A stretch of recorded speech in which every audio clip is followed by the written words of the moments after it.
Salmo 126, vamos ler o capítulo todo, começando do versículo 1, diz assim: Quando o Senhor trouxe do cativeiro os que voltaram a Sião, estávamos como aqueles que sonham.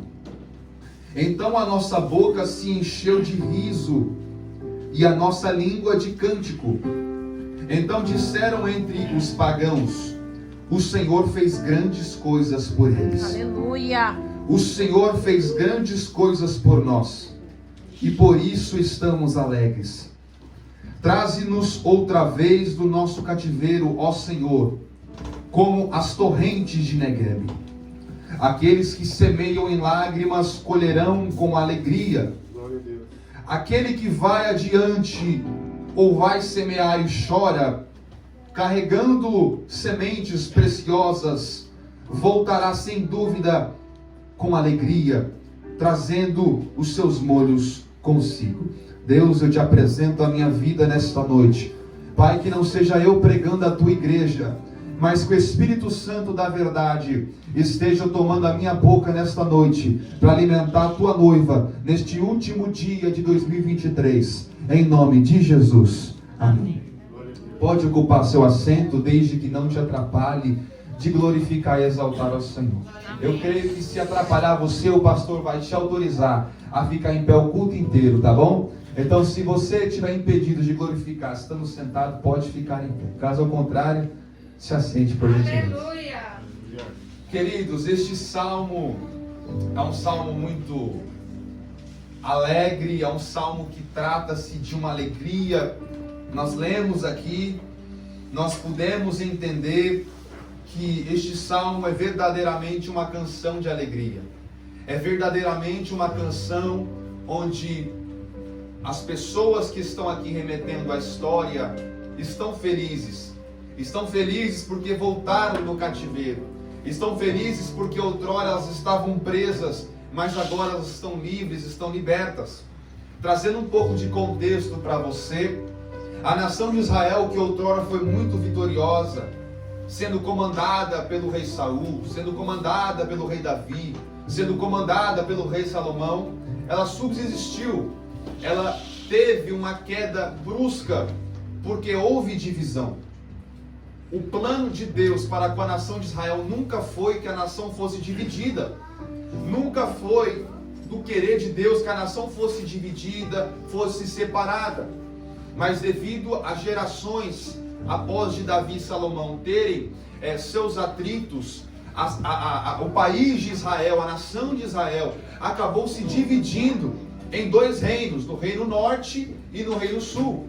O reino norte nós chamamos de Israel, e o reino sul nós chamamos de Judá. O reino sul, Judá, era o reino que ocupava a capital da cidade de Jerusalém.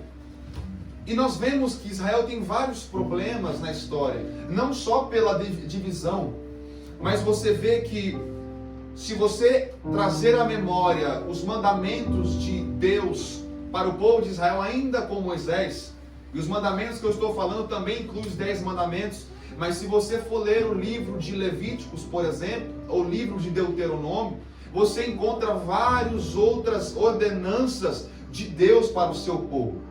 Uma dessas ordenanças se chama o ano sabático, ou Shemitah. Esse ano sabático traz a memória do 7º dia da criação de Deus. Para quem não sabe, vou resumir para vocês. Quando Deus criou os céus e a terra, o homem, os animais, o gado, tudo que há na terra, Ele usou todos os 6 primeiros dias da semana para criar. E no 7º dia Deus descansou. E trazendo a memória para o povo de Israel, mostrando a importância do descanso, que o descanso também é algo saudável, que o descanso também é algo proveitoso para o homem, Deus ordenou para a nação de Israel que a cada 7 anos que passasse, no 7º ano, o povo de Israel deveria dar descanso aos gados, deveriam dar descanso aos escravos, deveriam dar descanso aos servos, deveriam dar descanso ao campo e à terra. Então a cada 6 anos o povo de Israel trabalhava, e no 7º ano a ordenança era descansar por todo o ano. Todavia, na visão humana de Israel, na lógica das pessoas da época, eles acreditaram que dar esse 7º ano de descanso não faria sentido, porque perderiam finanças, poderiam deixar de ganhar, porque na verdade na presença de Deus ninguém perde, todo mundo ganha. Você às vezes acha que você perde, mas na verdade Deus está tirando aquilo que não é da vontade dele da sua vida. Então, mas na cabeça dos israelitas, dos hebreus, eles achavam que esse 7º ano era uma perca de tempo, era perca de dinheiro.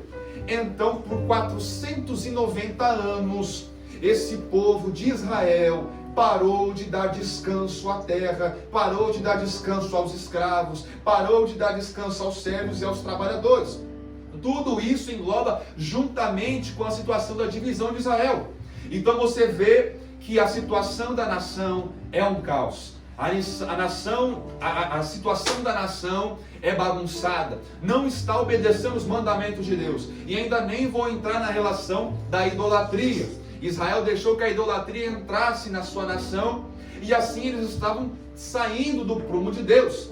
E Deus é um Deus que ama o seu povo, mas Deus também é justo. A palavra do Senhor é bem clara, dizendo que Deus é amor, mas Deus também é justiça e fogo consumidor. Então Deus, aleluia, bendito é o nome do Senhor Jesus Cristo, Ele trabalha em prol dos seus, a partir do momento que os seus o escolhem. Naquele momento a nação de Israel já não estava mais escolhendo a Deus. Por 490 anos deixaram de cumprir essa lei. E olha o que o profeta Jeremias vai dizer no seu próprio livro, capítulo 25, versículo 11. E toda esta terra virá a ser um deserto e um espanto, e estas nações servirão ao rei da Babilônia 70 anos. Quando Jeremias diz isso, ele está falando sobre a nação de Israel. Olha, Deus estava dizendo em outras palavras mais simples: vocês estão me desobedecendo, vocês não estão dando descanso que eu tinha mandado para vocês darem, vocês não estão seguindo os meus preceitos, vocês deixaram a idolatria entrar, vocês se dividiram, e um reino dividido não pode, aleluia, avançar para frente. Então Deus disse: eu vou permitir que por 70 anos o reinado da Babilônia conquistar vocês. Para quem não sabe, Babilônia era uma nação da época que estava crescendo como império, e Deus olhou e disse assim: eu vou autorizar. Eu quero deixar bem claro aqui para vocês, abrir um parênteses: nenhuma dificuldade que vem nas nossas vidas Deus colocou. Nenhuma dificuldade, nenhum problema nas nossas vidas Deus colocou. Deus sempre permite. Colocar e permitir são duas coisas diferentes. Se Deus colocasse uma luta na sua vida, se Deus colocasse uma dificuldade na sua vida, seria pela vontade dele. Mas quando ele permite, também é pela vontade dele. Mas trazendo assim de uma forma bem clara para você entender o que eu estou dizendo hoje: se ele colocasse, não faria sentido pelo amor que ele tem pelas nossas vidas. Mas se ele permite, é porque ele vê que você pode extrair algo nessa situação. E eu quero falar para vocês aqui hoje, igreja amada do Senhor. Talvez você se encontre numa situação difícil. Talvez você pergunta: como que Deus colocou isso na minha vida? Deus nunca colocou na sua vida. Deus permitiu esse vento forte chegar na sua vida para te fortalecer. Deus permitiu essa situação difícil acontecer na sua vida para te fortificar e para te ensinar. Uma coisa que eu sempre aprendo na Bíblia, pastor Alexandre, que Deus é pedagógico. Pastor Antônio, perdão. Deus é pedagógico. Deus, ele gosta de ensinar. Deus, ele gosta que nós extraiamos o melhor que tem da situação para aprender e evoluir.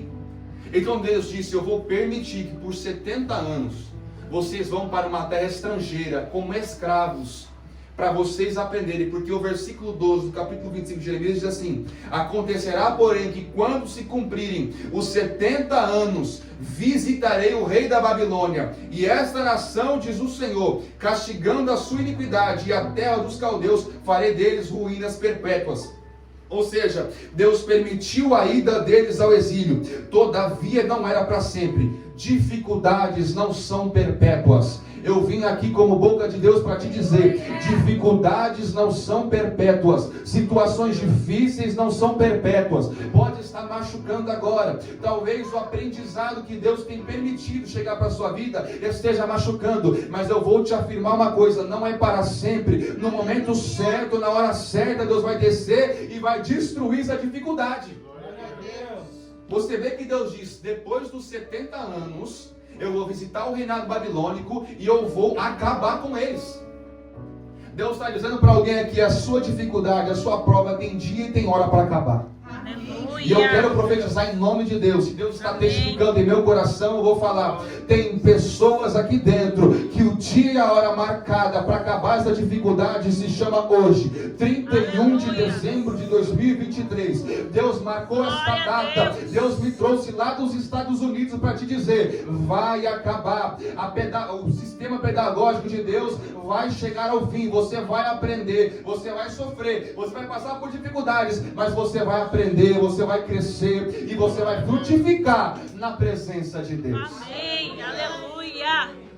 Eu quero muito que vocês entendam, saiam daqui entendendo que Deus não deseja o mal. E antes de sair para o próximo tópico aqui da palavra, eu quero trazer outro exemplo simples. Quando um pai ou uma mãe corrige o seu filho, é porque o pai e a mãe não gostam dos filhos? Não. É porque o pai e o filho querem o melhor. E eles sabem que se não corrigir os filhos, eles vão piorar. Tanto é que nós vemos pais, estou falando não direcionado a ninguém, nós vemos pais hoje em dia no mundo atual, que por não corrigirem na hora certa os seus filhos sofrem, porque eles crescem fazendo o errado e depois não tem tempo para se comportar, porque se acostumou com aquela situação do erro.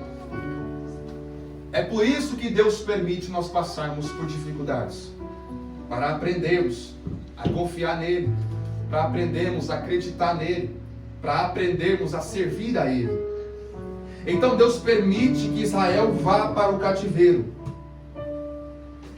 Mas momentos difíceis, irmãos, hoje em dia, ou no passado, sempre, ao olhar humano, quando chega situações difíceis na nossa porta, nós achamos que é o fim.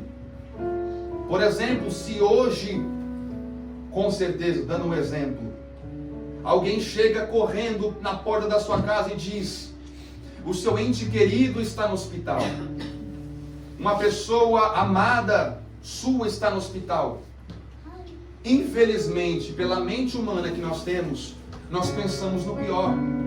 Nós pensamos que pode ser o fim.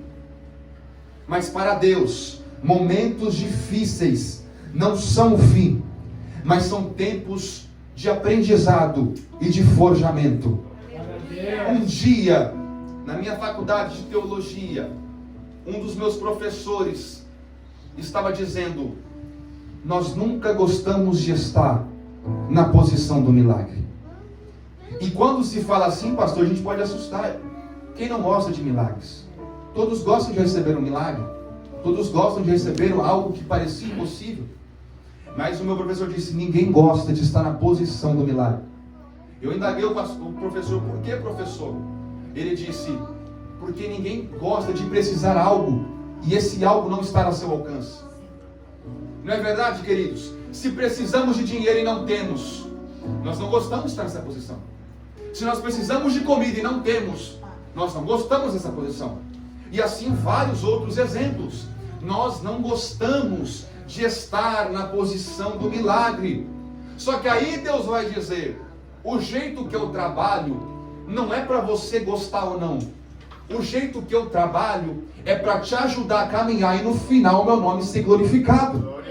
Vou falar em outras palavras para você preparar um glória gostoso aí no último dia do ano. Tem situações, Tem adversidades que nós passamos e nós olhamos para o céu e dizemos: Deus, eu não estou gostando. E Deus está falando para você hoje, mas não é para você gostar, é para você crescer, é para você amadurecer, é para você fortificar, é para você ser abençoado. Talvez hoje você vê a sua situação e diz assim: como é que eu vou tirar uma bênção dessa situação? Mas Deus diz: bênção não se explica, milagre não se explica, causas impossíveis não se explicam. Sabe por quê? Milagre se vive, causa impossível se vive. O impossível vai ser vivido por você. Neste ano de 2024, eu declaro sobre a sua vida. Então Deus coloca Israel nessa posição. Deus permite eles estarem nessa situação. Mas Deus sempre foi claro. E o profeta Jeremias foi muito usado nisso, porque no seu capítulo 29, versículo 10, ele disse: porque assim diz o Senhor: certamente que passados 70 anos em Babilônia, vos visitarei e cumprirei sobre vós a minha boa palavra, tornando a trazer-vos a este lugar, porque eu bem, versículo 11, porque eu bem sei os pensamentos que tenho a vosso respeito, pensamentos de paz, aleluia, e não de mal, para vos dar o fim que esperais. Antes de entrar nessa palavra maravilhosa de Jeremias 29, 10 e 11, eu ainda quero ser específico com esses 70 anos. Talvez você me pergunte: cooperador Samuel, por que Deus foi tão específico? Nem um ano a mais, nem um ano a menos, 70 anos. Por que Deus foi tão específico com 70 anos?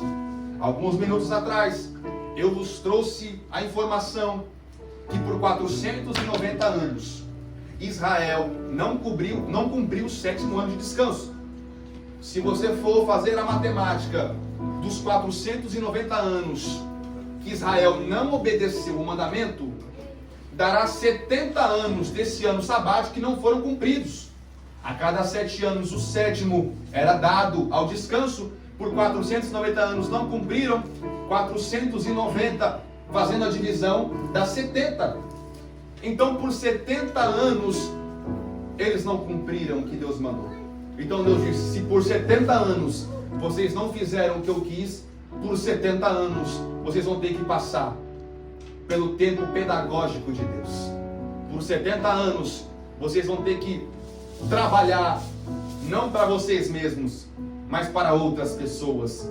Por 70 anos vocês deixaram de descansar. Já que vocês não querem descansar, agora eu vou dar trabalho para valer. Agora vocês vão trabalhar de escravo. Irmãos, é complicado quando esse tempo chega. É complicado quando você vê que você podia ter feito algo melhor e não fez. É complicado quando você se depara numa situação em que você vê as suas atitudes que você cometeu e diz: eu poderia ter feito mais. Verdade. Eu poderia ter feito melhor. E essa época do ano, este dia precisamente, o globo inteiro pensa assim: eu poderia ter feito melhor. Passou-se mais um ano, não cumpriu o que eu pensei que eu ia fazer.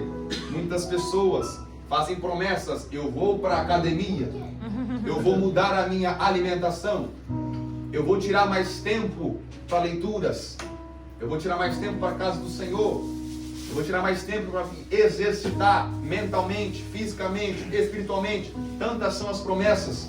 Mas quando chega esse dia do ano, muitas pessoas deparam-se que não cumpriram tudo aquilo. Mas Deus diz: você vai ter mais uma oportunidade. Mais um ano está chegando.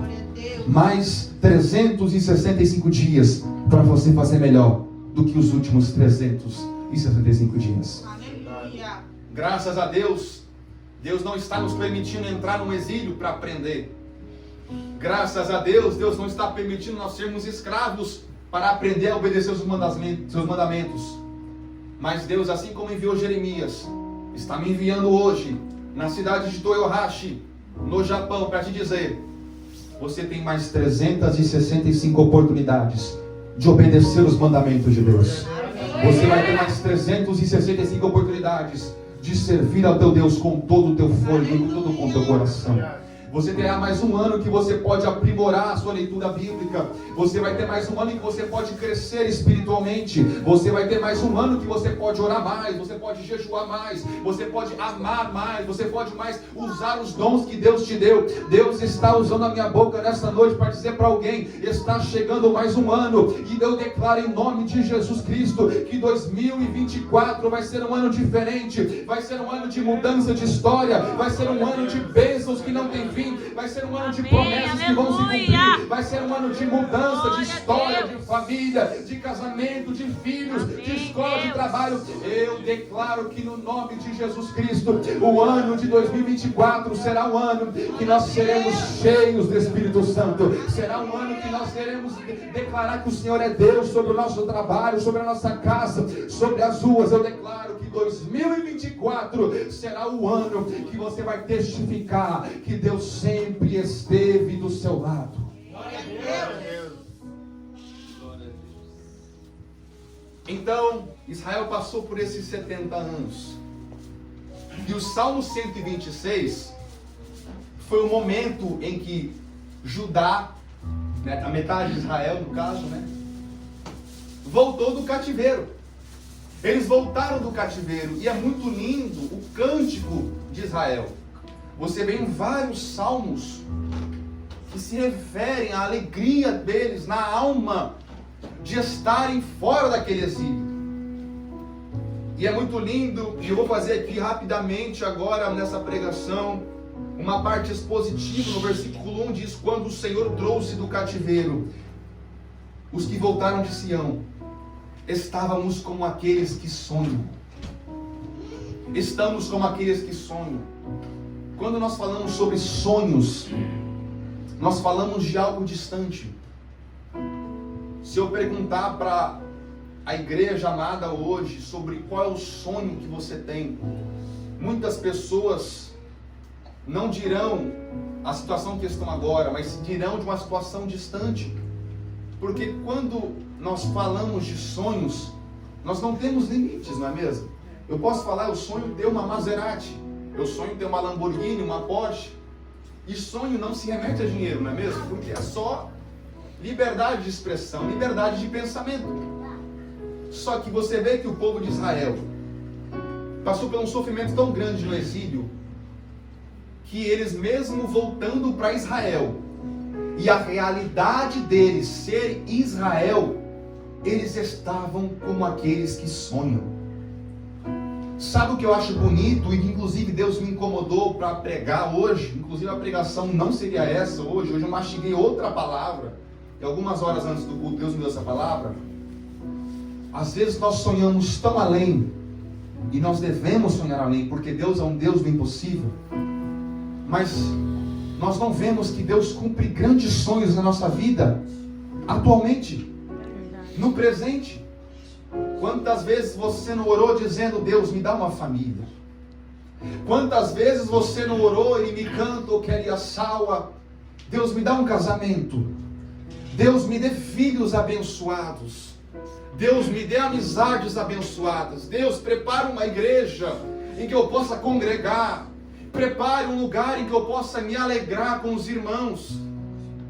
E você não percebe que muitos dos seus sonhos Deus já realizou. Verdade, aleluia. Eu acho bonito que Israel percebeu que mesmo voltando para sua nação geográfica, era já uma realidade sua volta, eles ainda andavam como aqueles que sonhavam. Sabe por quê?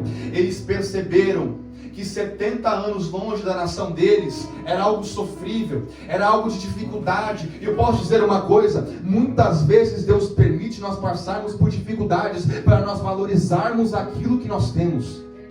Muitas vezes Deus permite nós passarmos por certas derrotas para nós valorizarmos o gosto da vitória.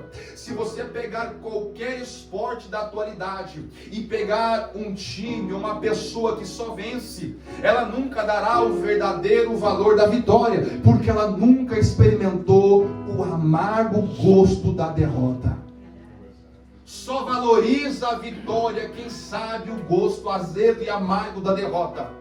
Só valoriza a família quem já ficou dias fora dela. Graças a Deus eu nunca passei pela situação de não valorizar minha família, mas hoje eu valorizo ainda mais. Porque mesmo eu tendo 19 anos, fazem 2 anos que eu não moro com a minha família. Por projeto de Deus, Deus tem me forjado também como forjou Israel. Mas hoje eu valorizo ainda mais a minha família, porque eu sei a diferença que faz um homem, uma mulher, um jovem, uma criança com a família e sem a família. No coração eles estão perto, mas fisicamente estão longe. Então eu quero dizer para você que nesse 2024, em nome de Jesus Cristo, você ande como aqueles que sonham. Aleluia! Mas eu não vivo nada do que eu sonho. Você tem uma vida, e essa vida não seria possível se não fosse o sangue de Jesus Cristo de Nazaré. Comece a perceber no seu âmbito atual: Deus, eu tenho tantas bênçãos. Deus, eu tenho tantas coisas para te agradecer.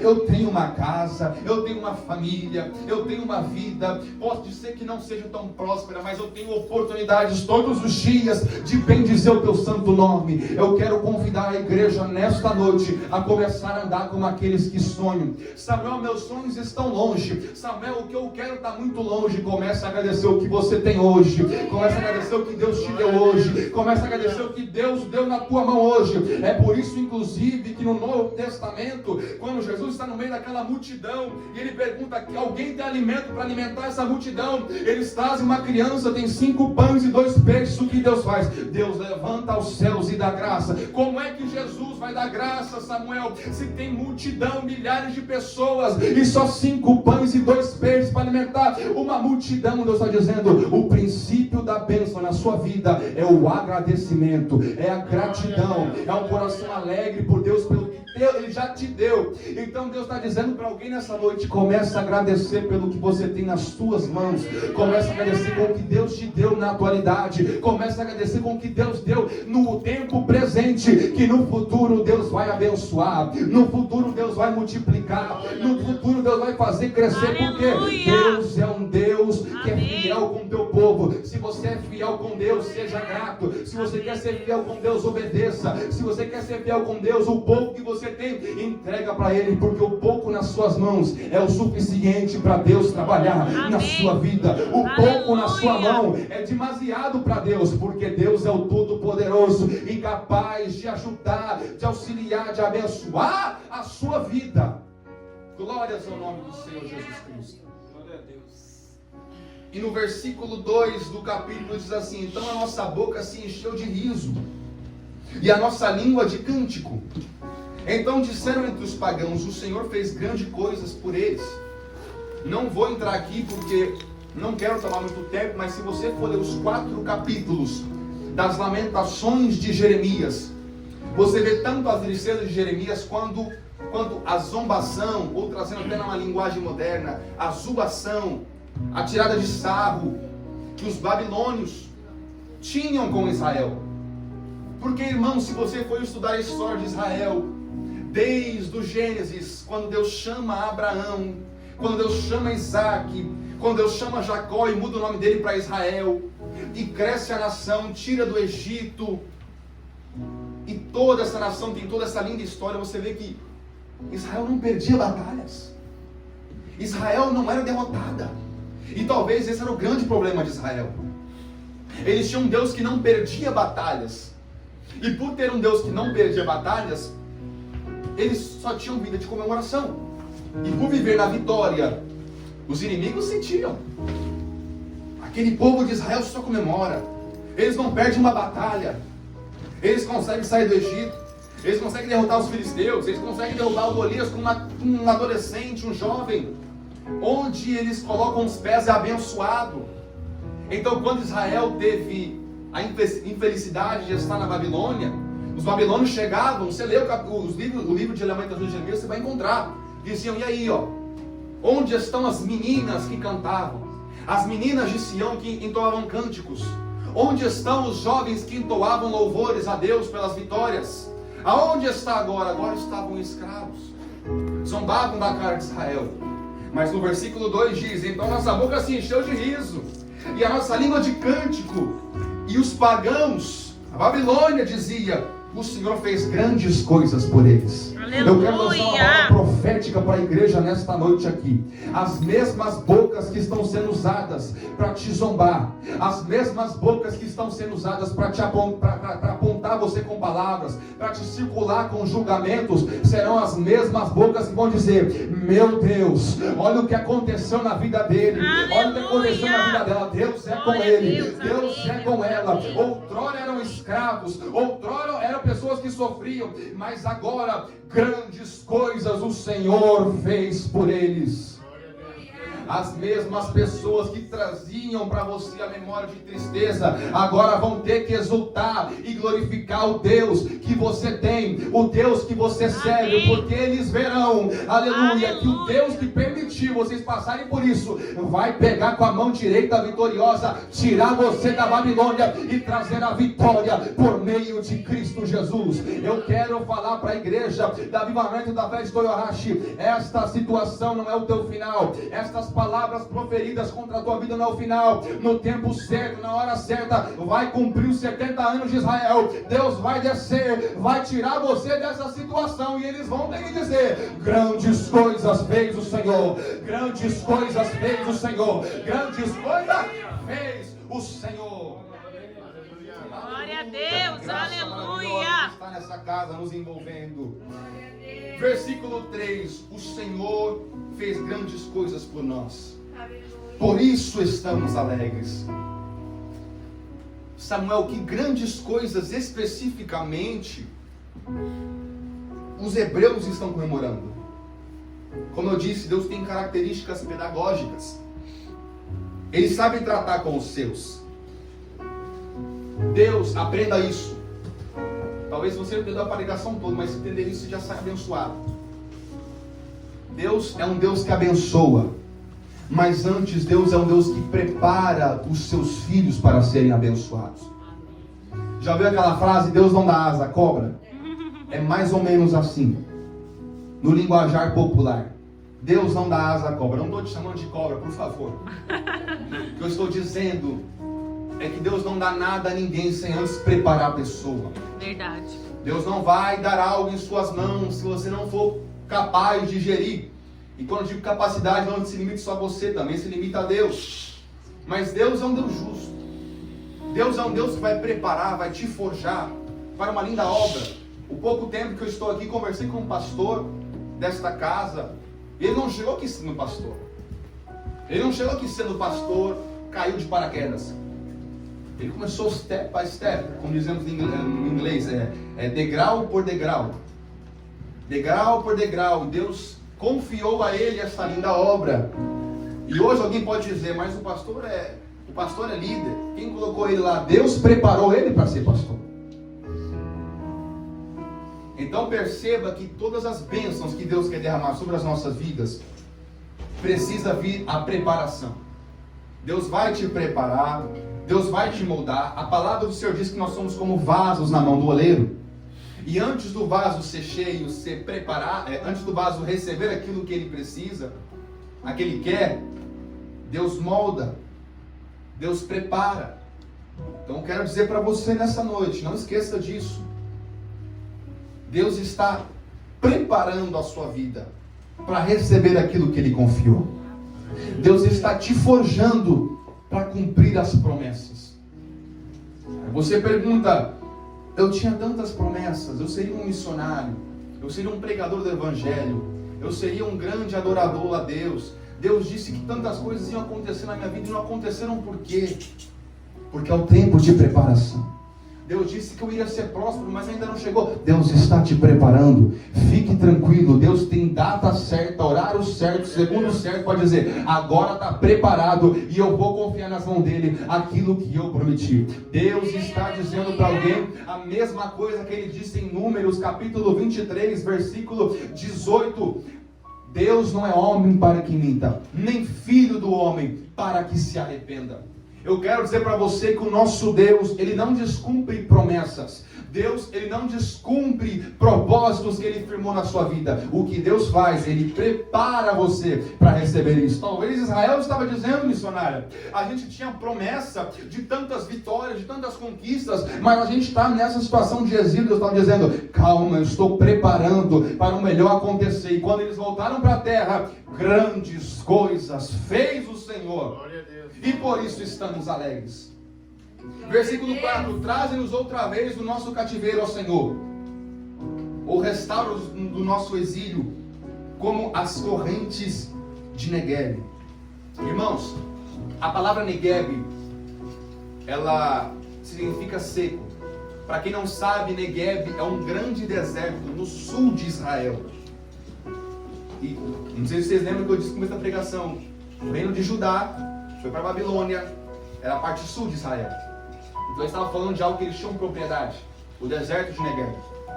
Hoje em dia, inclusive, geograficamente, se você for ver o mapa de Israel, 60% de Israel é tomada pelo deserto de Negueb. E nesse Negueb, irmãos, como eu disse, a palavra significa seco. Algo que está seco é algo que não tem água. Algo que está seco, se não tem água, não tem vida.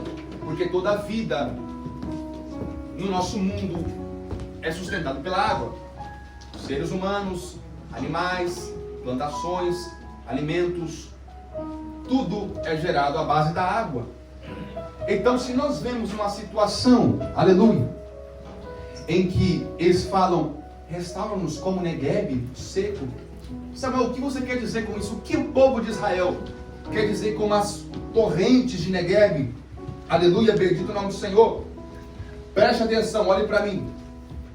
Negueb, nas estações das chuvas no sul de Israel, quando haviam grandes temporais, formava rios que transformavam em verdadeiras torrentes de água. Se você for pesquisar no Google agora, torrentes de Negueb, você vê que no deserto há uma grande, como se fosse caída de água. Mas Samuel, não é um deserto, o deserto não tem água, Samuel. Entenda bem, quando caem as chuvas do sul de Israel, aquele deserto, devido aos seus posicionamentos de caída, formava-se uma grande cachoeira e que abastecia todo o deserto, toda a região que se encontrava. Então, Negueb, que era seco, que não tinha vida, quando chovia forte, tinha vida, porque a água descia e vinha e passava por todo o deserto, alimentando a terra, alimentando animais, alimentando pessoas. Quando Israel diz, aleluia, nos restaura como Negueb, ele estava dizendo, aquilo que era deserto agora tem rio, ou seja, aquilo que era deserto agora tem rio, na verdade está trazendo vida. Quando Israel diz, Deus restaura as nossas vidas como as torrentes de Negueb, eles estavam dizendo, Deus, nós não tínhamos mais nada, nós estávamos exilados, não tínhamos propriedade, não tínhamos casa, não tínhamos nada, mas restaura a gente como as torrentes de Negueb, um deserto que não tem nada, mas de repente o Senhor envia chuva, envia água e ali a vida. Deus está dizendo para alguém aqui nesta noite, Deus está restaurando, e aquilo que não tinha nada vai começar a florescer, vai começar a frutificar, vai começar a crescer. Eu posso declarar para a sua vida hoje, você me permite, nos teus negócios Amém. Vai florescer, aleluia, na sua família vai florescer, vai ter vida, a água de Deus vai passar, Amém. Como as torrentes de Negueb que vinha, descia, aleluia, e passava água por todo o canto, trazia vida. Tudo aquilo que estava morto na sua vida, em 2024, Deus está trazendo vida para os teus negócios, para a tua família, para a tua casa. Deus está trazendo as águas purificadoras com vida. Amém. Glória a Deus. Versículo 5: aqueles que semeiam com lágrimas colherão com alegria. Versículo 6: aquele que vai adiante e chora, carregando sementes preciosas, voltará sem dúvida com regozijo, trazendo os seus molhos consigo. Nem exatamente tudo que você planta você colhe. Que isso, Samuel? Se eu plantar abacate, vai gerar abacate. Se eu plantar uva, vai dar uva. Mas se você planta lágrimas, você não vai colher lágrimas. Se você plantar lágrimas, você vai colher alegria. Aleluia. É o que a palavra do Senhor está dizendo. Aqueles que semeiam com lágrimas colherão com alegria. Porque as tuas lágrimas vão para um armazém, para uma caixinha espiritual, e Deus está esperando encher para no momento certo trazer alegria. Em outras palavras, Deus está esperando o seu choro de oração. Choro é oração, choro também é busca, choro também pode ser intercessão, porque muitas vezes nós não temos palavras, nós só temos lágrimas. Muitas vezes nós não temos palavras, temos gemidos. Talvez nesse ano você quase não orou. Toda vez que você ia orar, você chorava. Toda vez que você ia orar, você gemia. Toda hora que você ia orar, você não caía em lágrimas, porque você não tinha palavras. Mas Deus está dizendo: eu também entendo a linguagem das lágrimas, e eu estou ouvindo o seu choro, eu estou ouvindo sua tristeza, eu estou ouvindo, aleluia, essas lágrimas escorrendo no seu rosto, e no momento certo eu vou trazer a colheita com alegria. Aquele que vai adiante e chora, carregando sementes preciosas, voltará sem dúvidas, com regozijo. Pode chorar na presença de Deus, pode se dobrar na presença de Deus, pode se humilhar na presença de Deus, porque Deus toma essa tristeza e transforma em alegria. Deus está dizendo para alguém aqui, na cidade de Toyohashi, as tuas lágrimas também são comunicação, as tuas lágrimas são entendíveis para o céu. Então foque agora em nome de Jesus Cristo, foque em Jesus, foque no mistério da palavra. Pode chorar, esse sofrimento vai acabar, você vai voltar do exílio. 2024 vai começar de um jeito diferente, você vai regozijar, você vai se alegrar, você vai ser sustentado por Deus. As lágrimas que outrora enchiam o seu rosto serão lágrimas de alegria. Eu profetizo em nome de Jesus Cristo que nesse 2024 você vai vivenciar todas as coisas que você pediu, porque você semeou com lágrimas, você semeou com lágrimas, você semeou com lágrimas, e aqueles que semeiam com lágrimas colherão com alegria. Irmãos, você ainda tem uma oportunidade de colher a maior alegria que você tem hoje. Jesus Cristo de Nazaré.